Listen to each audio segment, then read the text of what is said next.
Assalamu alaikum everyone and welcome back to SHIB Update. It's Monday 17th of October and the new week is actually out. So let's dive into the 4-hour time frame and let's look at SHIB. What is SHIB trying to do right now? Now unfortunately what I see with SHIB is that you still are not breaking out of this particular pattern that I talked about yesterday. And you can see like you came up like this, went down, came up, you made some sort of a V-shaped pattern right there.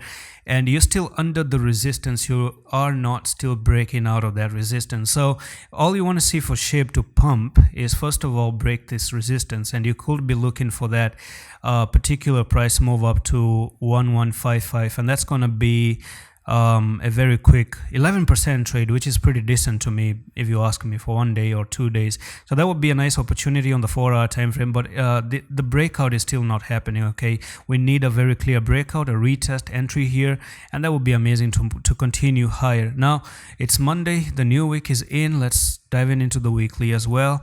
And yeah, I could expect a small move up and then get rejected as I'm expecting yesterday. And we still have technical targets to the downside. Remember that. It's only that you need a little bit of a pull up and then maybe go down after that one. So technical targets are pending down at 826 and 870s, which is not still met. But before we do that, probably this week can start a little bit green, and then by the middle of the week or by the end of the week you start to fall down again and move a little bit lower. So yeah, we've seen the market actually moving down. A lot of coins have been way to the downside, moving way more to the downside.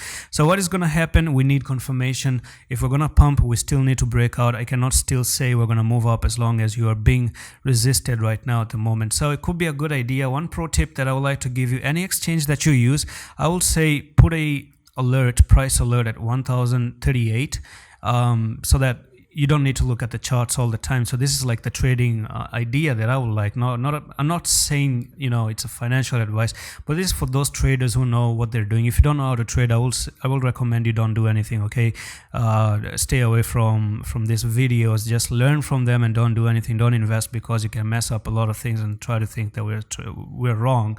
But people who know how to trade, maybe someone who is really good, who has been here for years. Personally, the idea is that you probably break out of here, come down for the retest, put a price alert. If the prices go up there, you open up the chart and wait for that retest a little bit and buy at the retest if it actually holds the retest with 1 or 2 candles confirmation, and then boom, you ride that 11%, sweet 11% with a little bit of a stop loss, maybe potentially down here, maybe even down at 1008, 1009, just reach 2.29% and get a reward of 11% to the upside. Sounds sweet, sounds like a good idea to me with SHIB at the moment. And that's it for this update. Quick one. I'm going to see you in the next one. Allah Hafiz.